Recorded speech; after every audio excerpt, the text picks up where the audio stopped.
2022년 우리 설 연휴 마지막 날 오늘 수육이 되어 오신 모든 성도님들을 주님의 이름으로 환영하고 축복합니다. 지난 1월 2일 우리 2년 만에 처음 시작한 우리 주일 오후 예배 시간에 새해 인사를 나눴던 기억이 있습니다.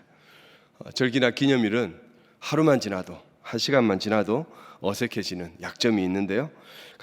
감사하게도 우리에게는 1월 1일과 함께 또 이 음력설 구정이 있어서 너무나 좋습니다. 우리 좌우에 계신 분들과 한 번 더 인사할까요? 새해 하나님 주시는 복 많이 받으십시오. 네, 지난 1월 3일부터 약 한 달째 정교인 200일 성경 통독을 진행하고 있습니다. 창세기, 출애굽기를 지나서 오늘까지 이제 민수기를 마치게 됩니다. 뒤돌아보면 지난 1월 한 달 우리는 창세기 말씀과 함께 지냈다, 그렇게 말해도 과언이 아닙니다. 우리 창세기 말씀을 하루에 4장, 5장 그렇게 계속해서 읽었었고요. 또 복 있는 사람 큐티를 통해서 창세기 말씀을 매일 묵상했습니다. 심지어 복 있는 사람 이 큐티 책이 주일마다 다른 본문을 이렇게 우리에게 묵상하게 했었는데 1월 달에 갑자기 또 창세기 1장부터 시작해서 우리는 계속해서 1월 한 달을 창세기 말씀에 겹겹이 둘러싸인 그런 1월이었다 말할 수 있겠습니다. 그래서 오늘 저는 여러분과 함께 계속해서 살펴봤던 사도행전 말씀을 잠시 멈추고 창세기 말씀으로 함께 은혜를 나누고자 합니다. 자, 지난주에 한 가정으로 신방을 했었는데요. 남편이 교통사고로 많이 다친 가정이었습니다. 여러 이야기 중에 집사님의 아들이 결혼하고 17년 만에 시험관을 통해서 딸을 얻었다라고 말했고, 그 딸아이가 벌써 초등학생이 되었는데 얼마나 믿음 생활을 잘하는지, 기도를 잘하는지 그런 어떤 말씀을 들을 수 있었습니다. 저도 목회자로서 이렇게 아이를 가지지 못하는 분들, 또 기도를 함께 하기도 하고 또 기도 가운데 아이를 얻게 되는 그런 이야기들을 종종 듣습니다. 하지만 결혼하고 17년이 지나서 아이를 가지게 되었다는 것은 잘 들어보지 못했고 또 그 이야기를 직접 들으면서 놀랐습니다. 그런데 우리는요, 창세기에서 결혼한 지 17년 정도가 아니라 100세의 나이에 아들을 얻은 아브라함의 사건을 접하게 됩니다. 창세기 12장에서 하란에 머물고 있는 아브라함을 하나님께서 약속의 땅, 가나안 땅으로 부르시고 이끄시는 그 순간부터 우리는 하나님께서 아브라함에게 주시는 그 약속, 그리고 그 약속이 어떻게 성취되어 가는가 우리는 함께 볼 수 있습니다. 그런데요, 하나님께서 아브라함에게 주시는 약속이 뭔가 심상치 않습니다. 아들이 없는 그에게, 심지어 이제는 나이마저 많은 그에게 하나님은 계속해서 후손을 약속합니다. 하늘의 별, 해변의 모래와 같은 허다한 자손을 약속해 주십니다. 하나님의 이런 약속의 말씀 앞에 아브라함은 자신이 처한 현실과 타협해서 자신의 후사를 종 엘리에셀로 또는 여종 하갈로부터 얻은 이스마엘로 그렇게 생각합니다. 그러나 하나님은 결코 자신의 이 말씀, 약속을 포기하지 않으시죠. 하나님은 계속해서 아브라함에게 내 몸에서 내 후사를 내가 주겠다, 그렇게 약속합니다. 하란을 떠나는 75세 아브라함에게, 그리고 86세에 이스마엘을 얻은 아브라함에게도, 그리고 또 시간이 13년이나 지나 이제 99세가 된 100세를 눈앞에 둔 아브라함에게 하나님은 다시 한번 동일한 약속을 주고 계십니다. 창세기 17장은 하나님께서 아브라함이 99세 되었을 때에 그에게 나타나셔서 그 약속을, 지금까지 계속해서 주셨던 그 약속을 다시 한번 확인해 주는 말씀입니다. 창세기 17장은 이렇게 시작합니다. 아브라함이 99세 때에 여호와께서 아브라함에게 나타나서, 원래부터 아들, 후사, 자녀에 대한 희망이 없었던, 지금까지 없었던 아브라함인데 이제 정말 아주 작고 희미한 희망마저 사라져버린 99세의 아브라함입니다. 이런 그에게 하나님 또다시 나타나셔서 똑같이 아들, 후사, 자손을 말씀합니다. 너를 크게 번성하게 하리라. 너는 여러 민족의 아버지가 될지라. 내가 너로 심히 번성하게 하리니 내가 내게서 민족들이 나게 하며 왕들이 내게로부터 나오리라.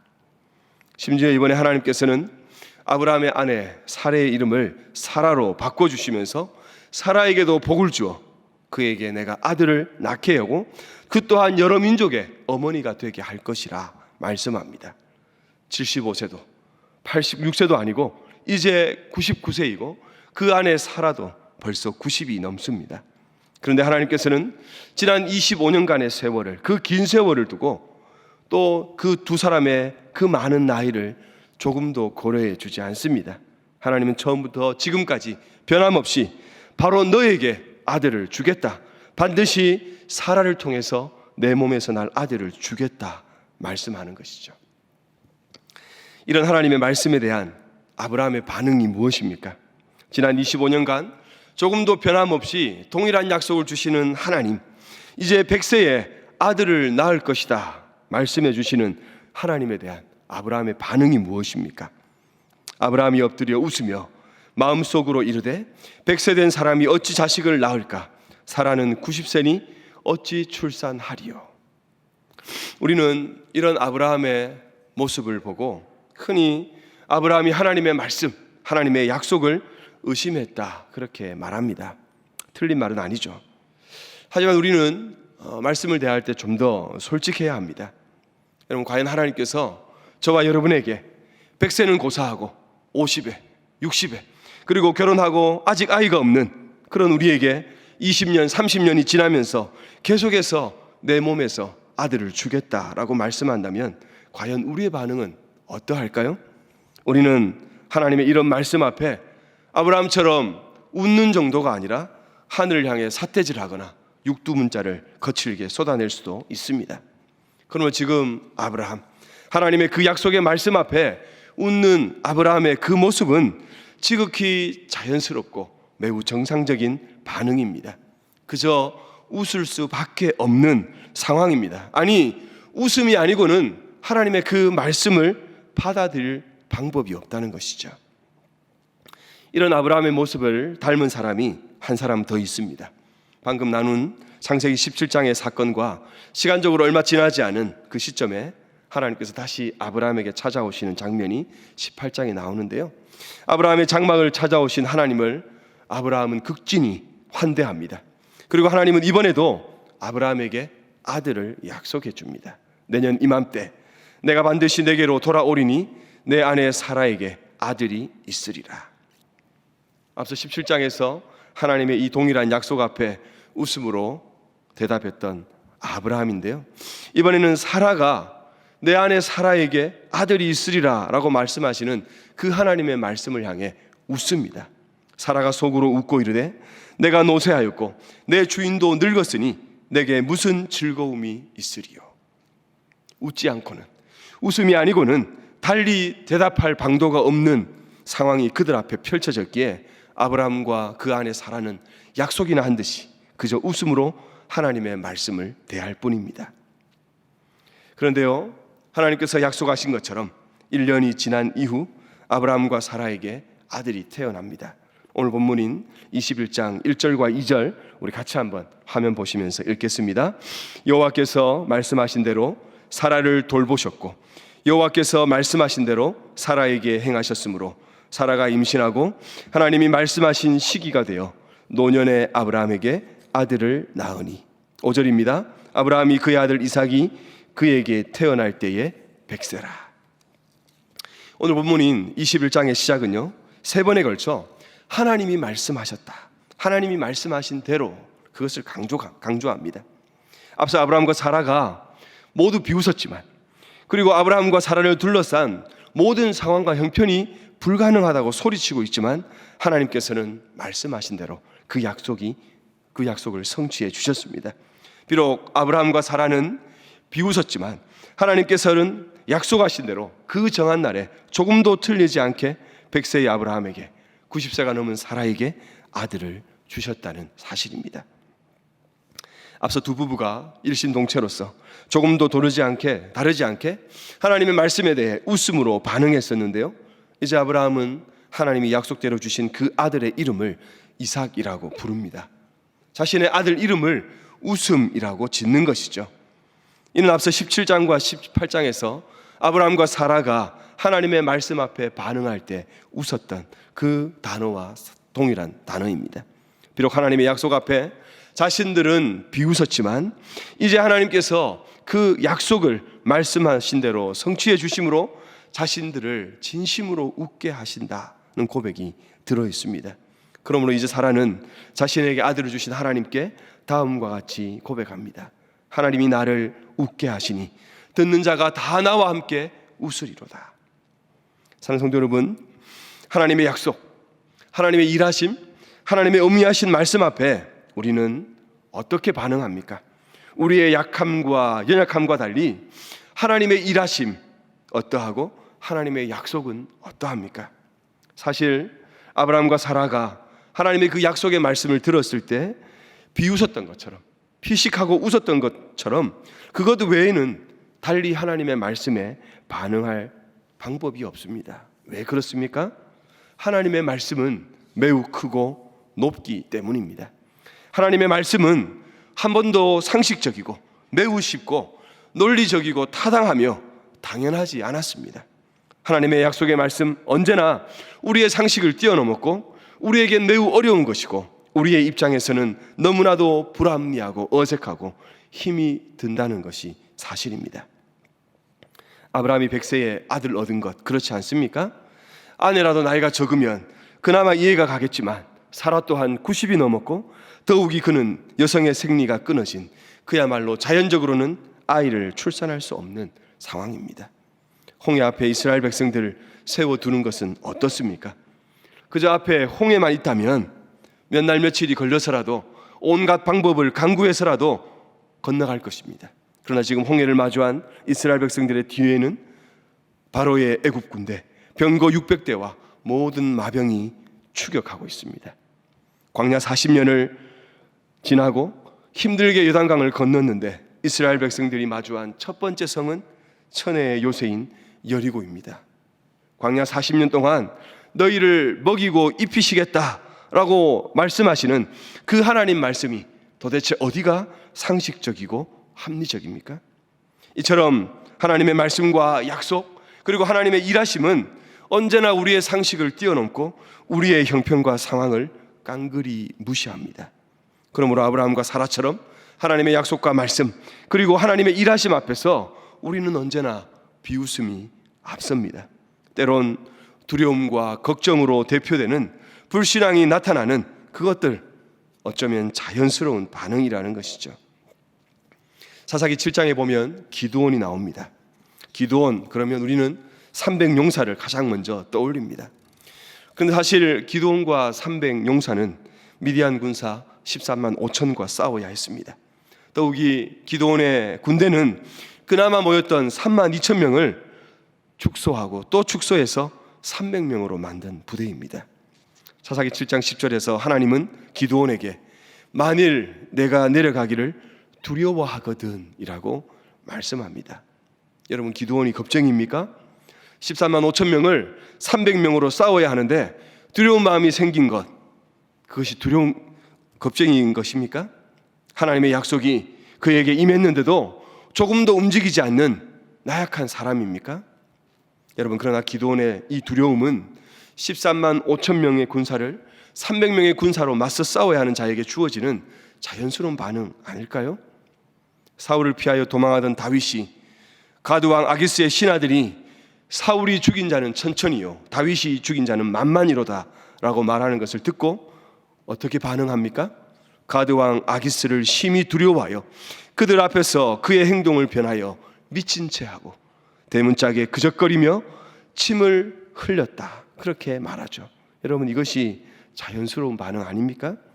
위대한 복음 전도자 바울은 어떻습니까? 다메섹으로 가던 중 부활하신 예수님을 만나고 이제 다메섹의 회당에서 예수 그리스도를 증언함으로 유대인들이 바울 죽이기를 공모하고 밤낮으로 그 성문을 지킬 때 바울은 제자들에 의해 광주리를 타고 그 성을 도망칩니다. 어쩌면 우리는 죽으면 죽으리라는 담대한 신앙에만 너무 길들여져서 높고 크신 그 하나님의 말씀, 하나님의 일하심을 맞닥뜨리면 자연스럽게 나오는 우리의 반응, 두려움을 의식적으로 외면하려고 합니다. 불신앙이라는 부정적인 이미지로 이런 우리의 비웃음과 두려움, 염려와 걱정을 터부시하려고 하고 자꾸만 우리를 강한 사람으로만 만들려고 합니다.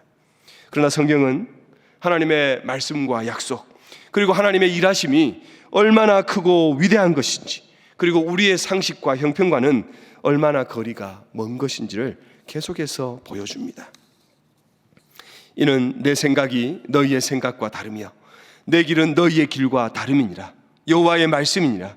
이는 하늘이 땅보다 높음 같이 내 길은 너희의 길보다 높으며 내 생각은 너희의 생각보다 높음이니라. 그러므로 우리와 다르고 우리보다 높은 하나님의 말씀과 약속, 그리고 일하심에 대한 우리의 1차적인 반응은 비웃음에 가까운 웃음, 염려와 걱정, 그리고 두려움임을 솔직하게 말씀해 주고 있는 것이죠. 나아가 성경은 우리의 이런 부족한 모습, 우리의 이런 연약한 모습을 이겨내기 위해 하나님께서 얼마나 약속의 말씀을 성실하게 이루어 가는가를 또한 잘 보여줍니다. 아브라함에게 아들과 후손, 땅을 약속하신 하나님은 그 큰 약속을 아브라함 혼자 지도로 내버려 두지 않으셨습니다.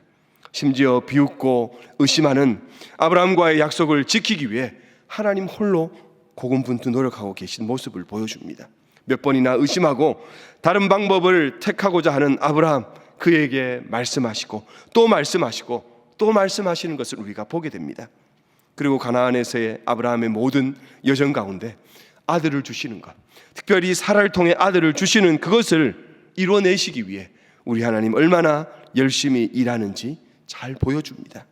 아들을 낳아야 하는 이 아브라함이 죽지 않도록 가나안의 여러 민족들로부터 지키시는 것은 물론이고, 심지어 아브라함의 아들을 낳아야 하는 사라를 다른 남자들로부터 지켜내시는 우리 하나님의 성실하신 일하심을 보게 됩니다.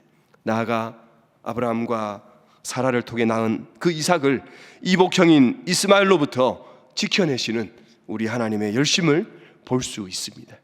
이처럼 비록 아브라함과 사라는 웃었지만 하나님께서는 그들의 웃음을 한박 웃음으로 바꾸기 위해 그 누구보다 노력하고 열심히 일하시는 분입니다. 하나님의 크고 위대한 말씀 앞에 아브라함과 사라가 비웃고 하나님의 말씀에 대해 그렇게 연약한 모습을 보였는데요, 하나님의 이런 일하심, 하나님의 말씀에 대한 세상의 반응, 그것 또한 웃음, 비웃음입니다. 오늘 보면 7절에 보면 또 이르되 사라가 자식을 젖먹이겠다고 누가 아브라함에게 말하였으리요마는, 이렇게 말합니다. 지금 사라는요, 부정을 유도하는 의문문으로 자신의 고백을 시작합니다. 누가 말하였으리요? 이 질문에 대한 대답은 한 가지뿐입니다. 아무도, 한 사람도 없다는 것이죠. 아브라함이 100세에 사라가 90이 넘어서 아들을 낳고 그가 그 아들을 젖먹이겠다고 말할 수 있는 사람, 그것을 믿는 사람 한 사람도 없다는 것입니다.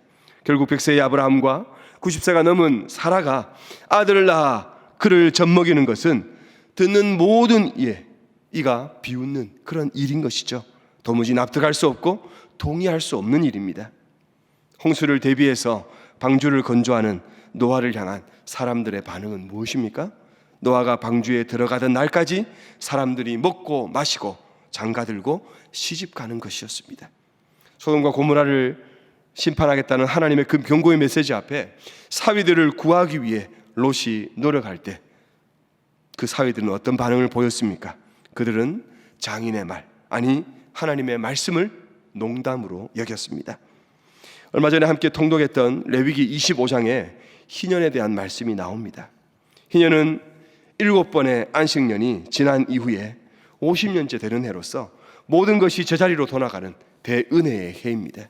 그런데 7번째 안식년을 지난 후 그 다음 해에 또 희년이 있다면 곡식을 심고 소출을 거둔 6번째 해에는 그야말로 앞으로 3년간의 추수가, 곡식이 필요합니다. 여러분, 이것이 상식적인 생각이죠.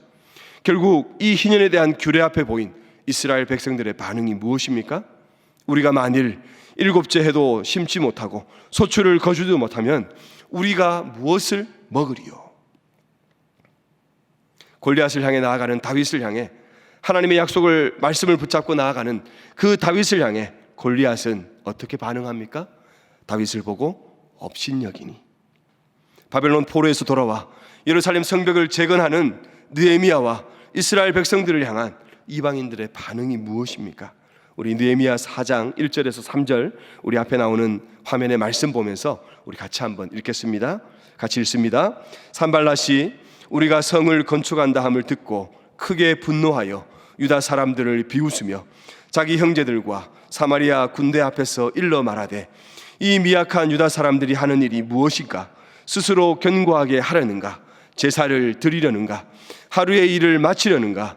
불탄 돌을 흙무더기에서 다시 일으키려는가 하고 암몬 사람 도비아는 곁에 있다가 이르되 그들이 건축하는 돌 성벽은 여우가 올라가도 곧 무너지리라 하더라. 하나님의 일, 하나님의 백성의 이 위대한 일 앞에 그들이 건축하는 돌 성벽은 여우가 올라가도 곧 무너지리라는 조롱과 경멸을 보낼 뿐이죠. 말씀이 육신이 되어 이 땅에 오신 하나님의 아들 예수 그리스도를 향한 세상의 조롱은 어떻습니까? 특별히 십자가에 달리신 예수님을 향한 그들의 조롱과 경멸, 비웃음 우리가 잘 알지 않습니까? 성전을 헐고 사흘에 짓는 자여, 네가 만일 하나님의 아들이거든 자기를 구원하고 십자가에서 내려오라. 백성은 서서 구경하는데 관리들은 비웃어 이르되 저가 남을 구원하였으니 만일 하나님의 택하신 자 그리스도이시면 자신도 구원할지어다 하고. 사랑하는 성도 여러분, 안타깝지만 하나님의 말씀과 약속 그리고 하나님의 일하심에 대한 우리의 1차적인 반응이 비웃음입니다. 염려와 걱정입니다. 나아가 세상의 반응이 또한 비웃음이고 업신여김입니다. 그렇다면 하나님의 말씀과 약속 그리고 세상의 그 일하심에 대한 우리의 반응이 비웃음이고 세상의 반응이 비웃음이라면 이런 부정적이고 비관적인 이 상황으로 마치는 것 외에는 다른 것이 없을까요? 정말 이대로 모든 것이 끝나고 맙니까? 그렇지 않습니다. 우리가 비웃고 세상이 비웃는다 하더라도 하나님의 말씀과 약속 그리고 그분의 일하심은 결코 취소되거나 멈추거나 약화되지 않는다는 것입니다. 도리어 하나님의 일하심은 우리의 비웃음과 세상의 비웃음을 비웃기라도 하듯이 더욱 크고 견고하게 세워지는 것이죠. 하늘에 계신 이가 웃으시며 주께서 그들을 비웃으시리로다. 하늘에 계신 이가 웃으시며 주께서 그들을 비웃으시리로다.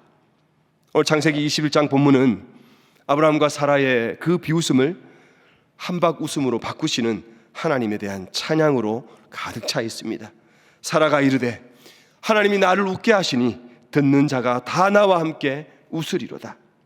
그 누구 한 사람도 100세의 아브라함과 90세가 넘은 사라가 아들을 낳고 그가 그 아들을 젖먹이겠다고 말할 수 없는 상황이었지만 하나님께서는 약속대로 정한 때에 아들을 주셨고 모두가 함께 기뻐할 수 있게 하셨습니다.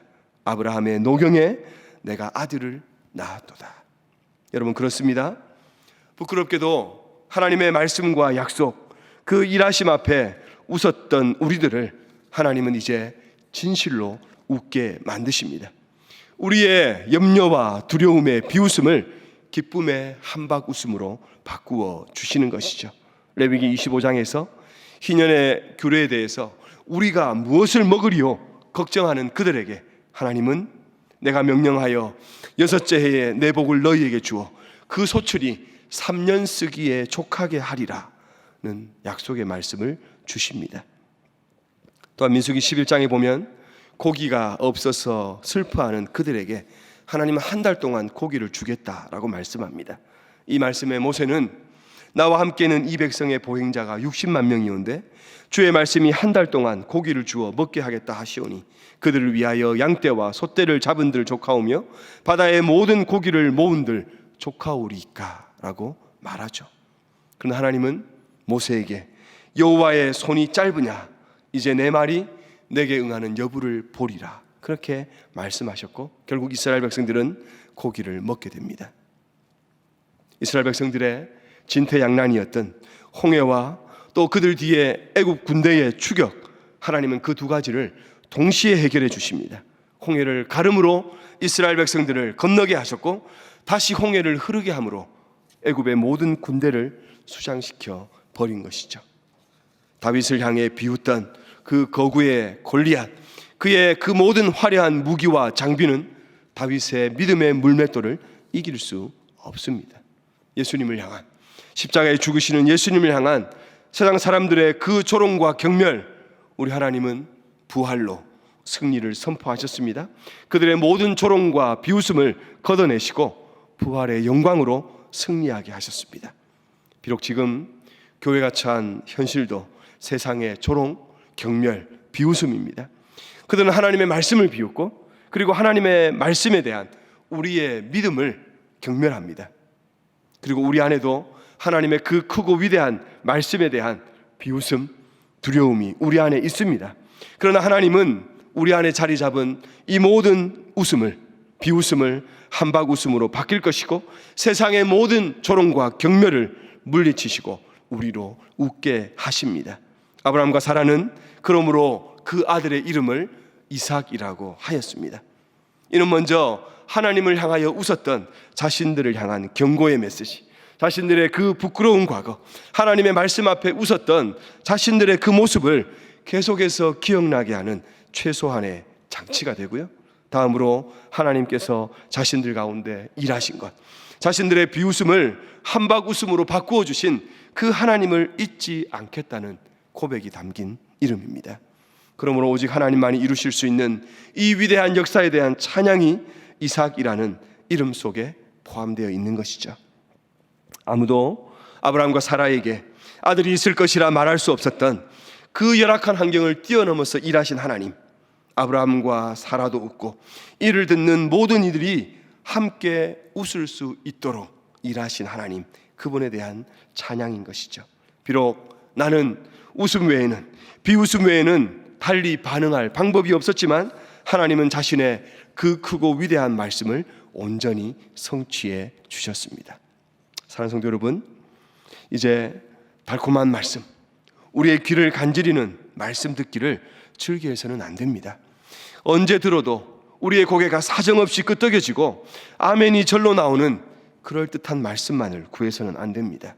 때론 헛웃음만이 나오는, 헛웃음만이 유일한 반응이 되는 하나님의 무거운 말씀을 들을 수 있어야 합니다. 염려와 두려움이 앞서는 크고도 높은 하나님의 말씀 듣기를 두려워하지 않아야 합니다. 우리의 생각과는 차원이 다른, 우리가 듣기에는 언제나 거북함이 있는 비웃음과 두려움 외에는 달리 반응할 방법이 없는 그 하나님의 말씀을 들어야만 하는 것입니다. 왜 그렇습니까? 그 하나님은 그 말씀을 반드시 성취하시기 때문입니다. 깊도다 하나님의 지혜와 지식에 풍성하며 그의 판단은 헤아리지 못할 것이며 그의 길은 찾지 못할 것이로다. 하나님의 은사와 부르심에는 후회하심이 없느니라.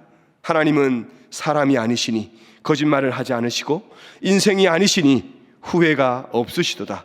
어찌 그 말씀하신 바를 행하지 않으시며 하신 말씀을 실행하지 않으시랴.